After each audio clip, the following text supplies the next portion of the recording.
Hello, friends. How are we? There's a lot going on, isn't there?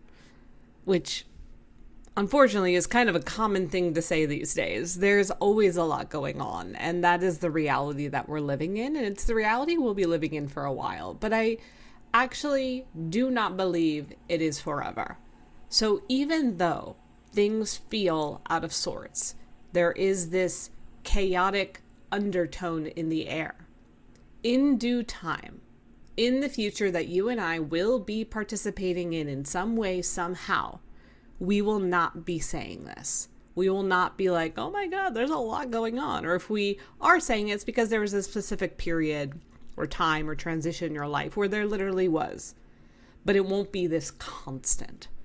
And I share this before I get into what the intention of this podcast is, this episode rather, to remind you that the way that you're feeling now, the way that the world looks today, is not constant, is not forever, is not going to be your entire lifespan.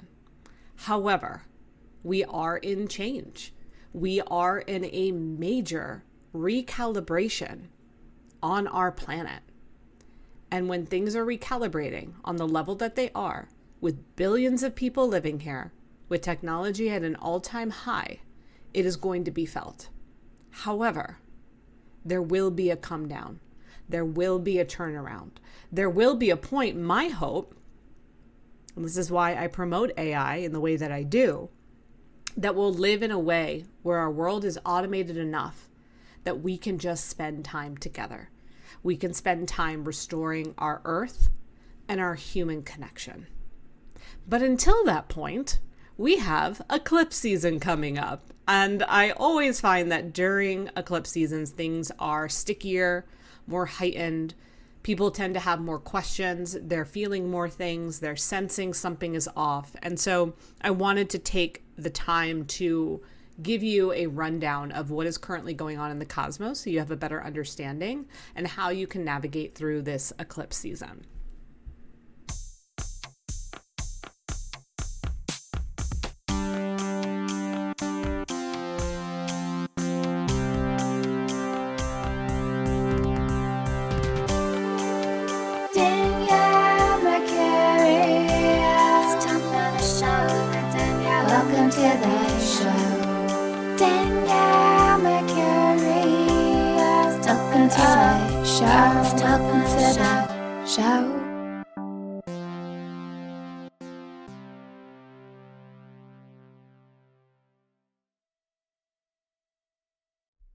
All right, let's get into it. So for reference, I'm recording this on September 6, 2025. It's currently Virgo sun season and eclipse season is upon us. Now, one of the things about eclipses is that they are not inherently bad. We get this feeling, this sense of, oh no, it's going to be bad, isn't it? However, I like to look at eclipses as, oh my goodness, what is going to be on the other side of this for me? Oh my goodness, I cannot wait to see where this is going to take me. And I understand that it may be a bumpy ride, that I may be uncomfortable. Think about those moments that maybe you went on a trip somewhere and you wanted to go see this beautiful waterfall or this sacred site, or you were going to be taken to this amazing resort property where you were going to be staying for the week. But in order to get to that location, there were roads that were unpaved. You had to get yourself into a 4x4. You had to put yourself in a little bit of an uncomfortable situation that maybe wasn't so pleasant. Maybe the vehicle didn't have air conditioning. Maybe it was super rocky. Maybe there were a lot of twists and turns. Maybe there was a detour on the way to get there. But then once you arrive, you're like, oh, thank goodness. And wow, this is incredible.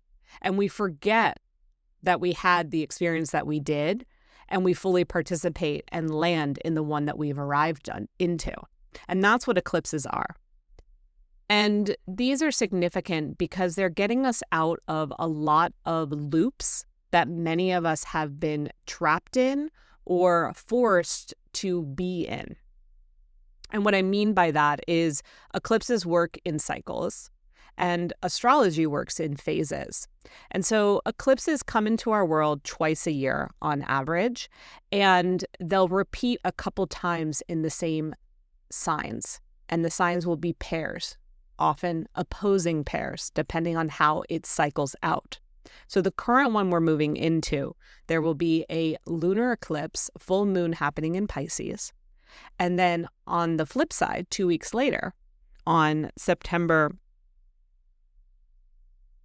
21st, there will be a new moon solar eclipse happening in Virgo. And then literally the next day, we move right into the fall equinox and into Libra season, which we'll get to. Because I think how great to change literally into another season as we change out of the eclipses. So this series of eclipses has been happening since last September. So September 18th of 2024, we had a lunar eclipse, full moon in Pisces. Now, every lunar eclipse is going to be a full moon. Every solar eclipse is going to be a new moon. Okay, I want to remember that. So what happened in September? That was happening in Pisces. Then fast forward to March of this year, March 14th of 2025, we then had a new moon solar eclipse in Pisces as well. So now this upcoming weekend on September 7th, we move into a period where we are now being asked to look at this trilogy of events. So we want to think about September 2024 as the initiation of this eclipse cycle. We want to think of March of 2025 as the midpoint, and then where we're landing on September 7th as the end. And I like to use the analogy of a bridge. So imagine back in September, something was going on in your world. And it doesn't have to be literally the day that it happened. It could have been the days leading up to it. It could have been the aftermath of right after. But something in your world shifted. Something in your world may have come to light. Something had to be illuminated. That's what lunar eclipses do. They illuminate some kind of blind spot. They reveal something that you haven't been willing to look at. But likely, it was not just taken away. There was likely some kind of inner work. There was some decision that had to be made. There were choices. And perhaps it wasn't so neat and tidy that you could just be complete with it or figure it all out in that moment. And that's when we enter into the bridge. So the initiation of something in September, and then you started to walk the bridge. And that was through these choices, these decisions, these reflections that you were making. And while you were doing it, there might have been moments where you turned back around and went back to the start. Or maybe you kept going and then maybe you stalled for a moment. Or maybe you got some really good momentum and you took some really big strides. And then eventually it got you to March, which was the midpoint. You're in the middle of this bridge. And you're like, I could look back and see how far I've made it, which is amazing. I could be terrified that I even made it this far and I don't like it, so I want to go back. I could look ahead and be like, oh my God, I still have so far to go. Or you could say, all right, I've made it. I've arrived. What am I being presented with now? And so now I want you to look at September and then look at March. Can we connect the dots in any way? Play with that. Then from this March portal up until September 7th, the lunar eclipse that's now happening in Pisces again. So we started with a lunar eclipse in Pisces, midpoint, new moon solar eclipse in Pisces, and now we're at the end. And we are entering the end of the bridge so that you can walk off of it. Okay? And so the hope is that you have enough evidence, you have enough wherewithal, you have enough understanding of who you are, what that situation was. And even if you're like, I still haven't walked away from that situationship, or I still haven't left that job, then you have the final decision moment, right? It's like in Who Wants to Be a Millionaire? Is that your final answer? This is your moment to claim what you really want, not what you're hoping that some outside circumstance will reflect back to you in a way that you finally want it. I think it's clear to say right now, the situation that you're still spiraling around or looping around rather, it's done. You can do better and you know it. And so that's what this endpoint is. And let's say things are going really well. Let's say from that midpoint, things have turned around. Great.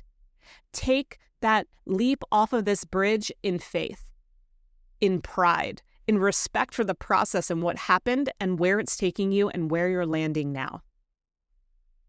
Okay, so this loop that I was talking about, right? So we've been looping around the same idea over and over and over, the same concept, the same situation, the same wonderment. It could be a specific example. It could be, what am I doing with my life? It could be, where am I going to live? It could be, when am I getting another job? It could be, when am I, finally going to start taking care of my health? And you've just been looping around the old stories that kept you tied to it. And so now that we're at the end of this bridge, you have the momentum and the ability to rise up, because eclipses work not in loops. They're here to reveal your loops so that you can spiral. And a spiral is not a scary thing. A spiral is actually a beautiful thing, because we want to spiral up. We want to rise. And that's what's going to happen when we get off this bridge with the lunar eclipse, with the full moon. That's why I don't want you to, burn anything. This isn't a full moon, your typical full moon. We're not burning anything. We're not even really doing any major rituals. If anything, what I'd love for you to do, if you're listening before this full moon happens, just tidy up your space. Get rid of things off your phone, photos, delete things that are taking up storage, things that don't represent you, that you're still holding on to, old numbers. Get them out of there. Okay? Tend to your space, refresh your sheets so that when you go to bed that night when the eclipse is happening, you're in nice, fresh energy. Clear any leaks in your home. Make sure your toilet seats are down to help with financial flow. Get rid of any immediate clutter or expired items. Okay? We want our space to also reflect this feeling of openness.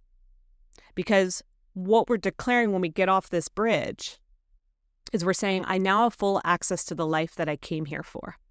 And that doesn't mean the entire rest of your life is going to all of a sudden show up. But the next step is, the next volume in this series is, okay? This isn't just the next chapter. This is literally the next book, the next movie, the next season, right? If you were watching a show, this would be the right before the full moon lunar eclipse is the last episode. And it might leave you on a cliffhanger, okay? Many of you may wind up in a cliffhanger moment at the end of this lunar eclipse. And that's okay, because where it's taking you to when you get off the bridge is the new season, okay? But we have to wait until the new moon solar eclipse for that, which will happen on September 21st. So what's going to happen is after this lunar eclipse, okay, we're going to get off that bridge. We're going to say, I'm done. I'm done. I made it. I arrived. Good, bad, indifferent, whatever you want to call it. And now we have 2 weeks to play with the spiral. What I am going to encourage you to do over these next 2 weeks after the other side of the lunar eclipse is to not entertain the past, to not entertain what you did on that bridge from September into March into now. Notice when old patterns come up. Notice when your thoughts want to go there. Do not play Groundhog's Day in these 2 weeks. Do not replay what you've already been to. It is not relevant. Like I was saying earlier, our future is going to be vastly different than the way that we have been living. And in order for that to happen, you have to stop entertaining the way that you have been living that has been harming you and hurting you and destroying your mind. What has been feasting away at your mind in a way that doesn't serve you? What are you thinking about still over and over and over again? One thing I know for sure is overthinking is not the gateway to solving your problems. Overthinking does not grant you more access to your intuition. If anything, it destroys it, it diminishes it. Because again, that future world that I'm thinking of, that I'm dreaming of, that I'm participating in, it relies on your intuition. It relies on the deeper technology that lives inside of you that is ready to be birthed. But it can't be if you're too busy overthinking circumstances and realities that don't fit this current one. So literally, the in-between space of this lunar eclipse to the solar eclipse that's happening is about Can I just be in the stillness? Can I just be present to what is? And can I drift out of the old loops and begin to go into a spiral energy, which is what these 2 weeks are about. It's about spiraling, and spiral myself up and spiral myself into the next volume, into the next series, into the next season. One nice thing about this eclipse portal is we don't have any personal planets retrograding. So when I say personal planets, I mean Mercury, Venus, Mars. Okay. Jupiter will not be retrograding either. Jupiter's in Cancer right now, which, having Jupiter in Cancer during this, with all the Piscean energy that's going on, is also going to say, like, don't overwork it, babe. And also really ask yourself, what does work even mean? That might be a question for many of you in this 2-week period. Many of us say we want to work, we want to get paid, but honestly, because again, for those of us that are in that future reality, we just want to exist. We just want to exist with the knowing that we're taken care of. Raise your hand if you're with me on that. Raise your hand if you also feel like, I just want to exist with the knowing that I am supported. And from there, I will pursue whatever lights me up, and I won't work, but I'll create. I'll play. I'll nurture. I'll love. So there is going to be moments where you might be in that period of like, what does getting paid look like? What does working look like? And look, if you have a job and it is necessary for security and to pay your bills, I see you in that. But also notice if you're giving it too much of you. And ask yourself, is this exchange even? Is this exchange actually worth what I'm getting paid? And if not, scale back a little bit. Create a boundary. Notice. That's a big piece of it. So some other parts that are kind of gnawing at the bits on us right now. Saturn.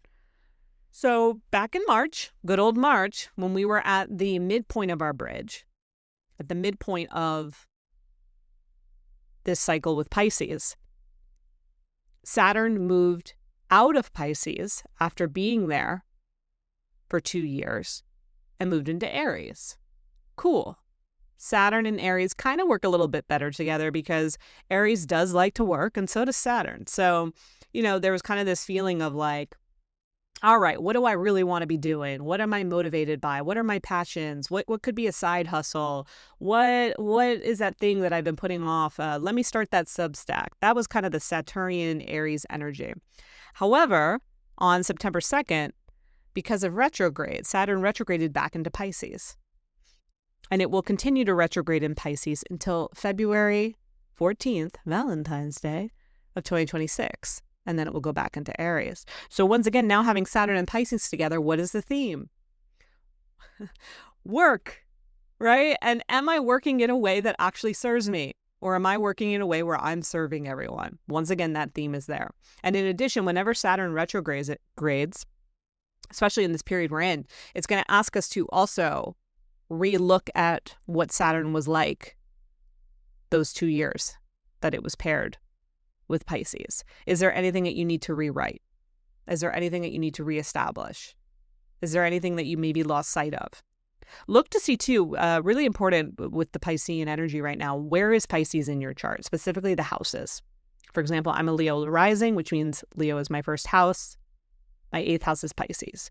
And that's other people's money, transformation, life cycles, death. Yummy. Okay, so that's going on. Then Uranus, okay, back on 7/7, moved out of Taurus where it was hanging out for like 6 years and moved into Gemini, okay? Uranus and Gemini together is kind of punchy, right? Uranus is about our nervous system, adaptability, change.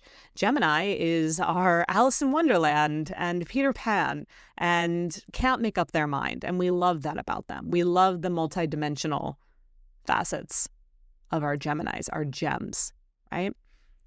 So having that, Uranus has kind of been pushing more options to us, pushing this narrative of the future is going to be different than our current reality. Jobs, life, well-being, the way that we function, the way that we interact, all of it's going to be different. And Gemini is bringing up more options for us to live in the ways that we want to live. However, on September 6th, it went retrograde in Gemini. So it'll be retrograding in Gemini until November, and then it is going to pop back into Taurus again for like a hot second. So that I don't think is creating too much friction right now per se, but it's just another planet doing another thing on top of everything else, which may make our Earth feel a little bit more shaky right now. And we may be feeling that impact a little bit more specifically on top of everything else that's going on. It's kind of how I'll say it. And then Neptune is hanging out in Aries right now.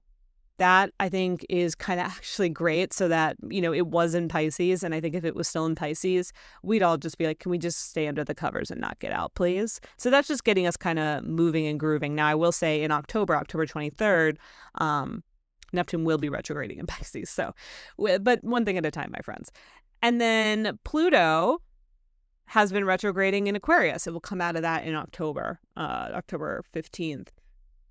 So, Pluto and Aquarius, they're going to be together until 2044. So that's a long relationship that we're still kind of warming up to and getting used to. And so I think Pluto retrograding in Aquarian right now is just, once again, asking us to look at things differently. Look at your future differently. I know that many of us, had at 20 years old or even 30 years old, thought you had your life figured out, thought you had the timeline set, thought you had the love of your life, thought you had your dream job, thought you had the house that you always wanted.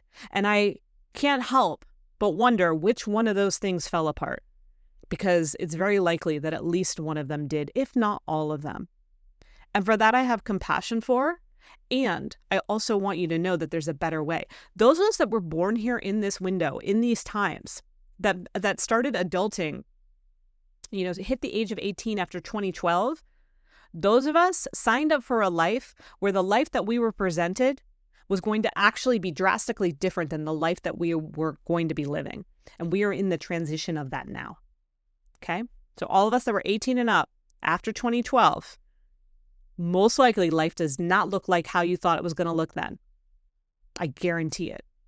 Because that's not why we came here. We came here to be part of the change. And if we just continued on the timeline that we were told, then we would be defying part of our purpose for being here. It's really key to note as well.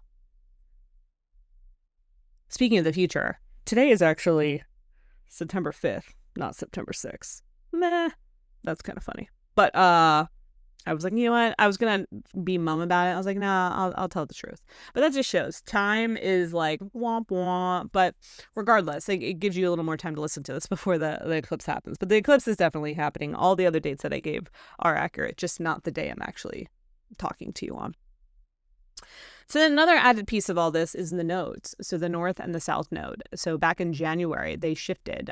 So eclipses move in retrograde, so the eclipses always go backwards, and then nodes always go backwards in the signs as well. So in January, the nodes shifted into Pisces and Virgo. Okay, they were in Aries and Libra. Now they're in Pisces and Virgo. And they're going to be with us until July of 2026. So the fact that our collective north node, and our north node is about purpose, legacy, destiny, is in Pisces. And then our collective south node, which is karma, what we're here to unpack, is in Virgo. While these eclipses are happening, only amplifies that. Now, a lot of times the eclipses do coincide with the nodes, which I think is pretty cool, but it doesn't always work that way. So let's look at that from that perspective too.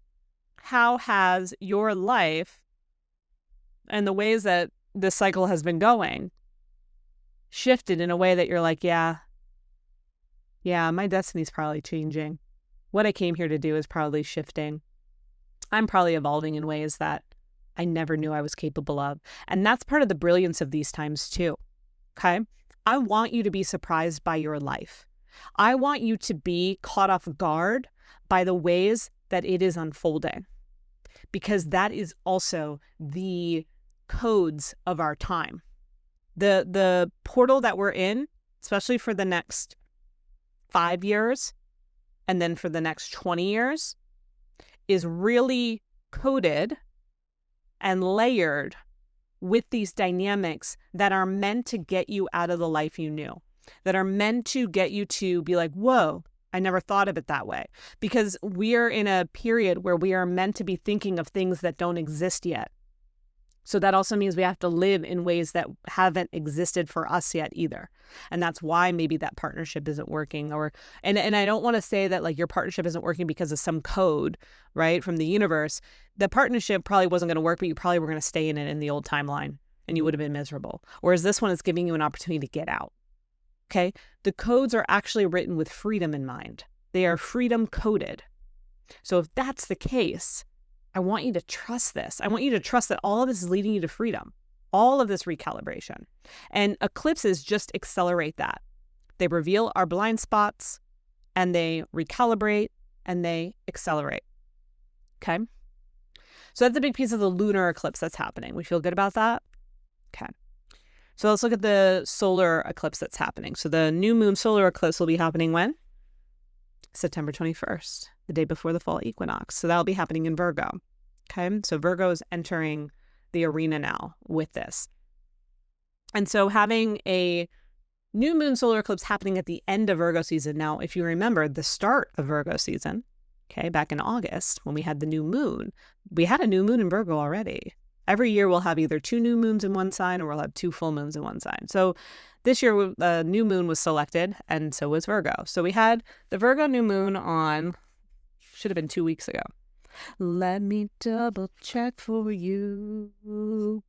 Yes, it was August 23rd. So August 23rd, we had a new moon in Virgo and it was at 0 degrees. So it was like, boom, fresh, hot off the press. Okay. Now that we're going to have it at the tail end, it's going to be at 29 degrees. This is kind of giving you an opportunity to edge out anything that doesn't have final clearance for you. After these last 2 weeks of being in the eclipse cycle, after stepping off the bridge and starting to move things forward, starting to begin that next volume, that next season, that next series of your life, what does not have final clearance? Do not bring it in. I am telling you, first of all, let's not manifest under this new moon either, okay? Solar eclipses, we do not manifest. We do not do rituals. Eclipses are so freaking powerful, you don't need to sit down and write a list. You don't need to sit down and manifest. You need to recognize that you exist and your prayers are seen and heard because you exist. And anything that you don't feel belongs in your life anymore, you do not bring into this. That is simply the assignment. As we move into this new moon in Virgo, the second one, what does not have clearance in your life? What has been cleared? Was there some kind of upset? I know I had such a wonky weekend, the weekend of that first new moon in Virgo. I was also on my Venus line in Virgo. And it was shown to me very clearly where I need to stop participating in certain aspects of my life. Very clear. In a very loving way, but very clear. And there is no way I'm entertaining that right now. And there's no way I'm going to be entertaining it when we move into the fall. So look at it that way too, right? Because the next day we move into the fall equinox. We move into Libra season, which is about balance and harmony, relationships. Okay? What are you not bringing into the fall harvest? That's what fall is about. Fall is about the harvest. Fall is about using those next few months to prepare for winter. Who do you not want to be handcuffed to, or cuffing season, or whatever it's called, for winter? What are you not looking to harvest in the fall? Do not bring that in. Do not make that part of your alchemy. Okay, are we clear on that? You have to be if you want to survive these eclipses. And I don't say that to scare you.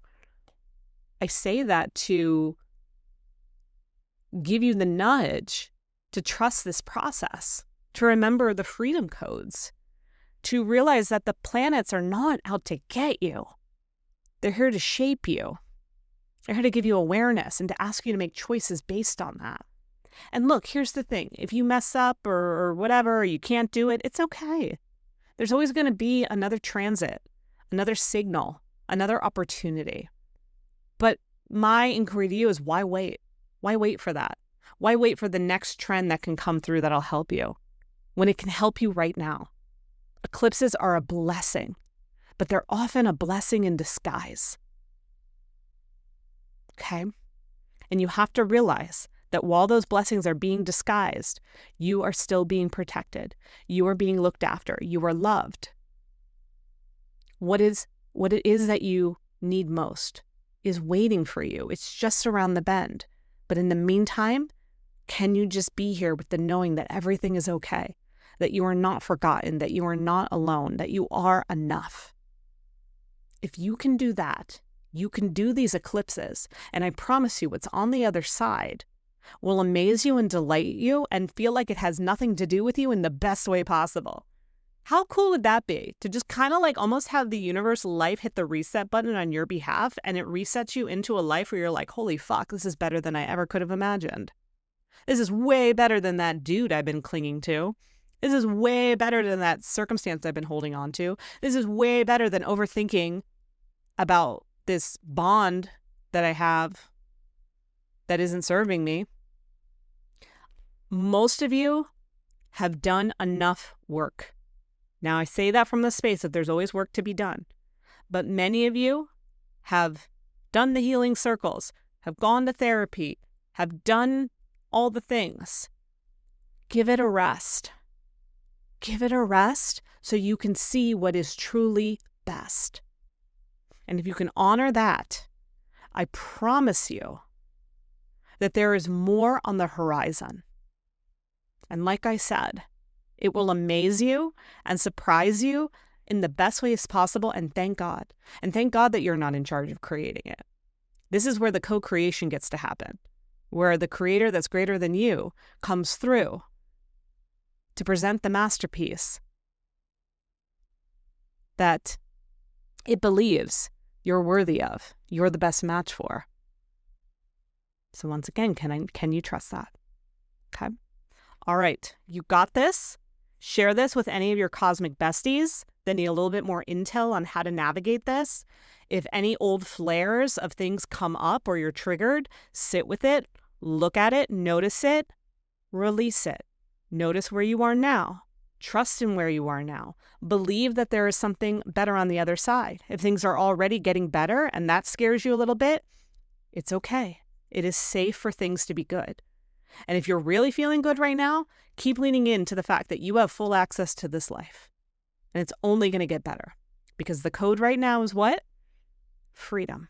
So if that's the case, let yourself examine this bridge, get out of those loops, turn them into a spiral, let yourself rise up, and everything awaits us on the other side. I'll see you over there, my friend. Love you.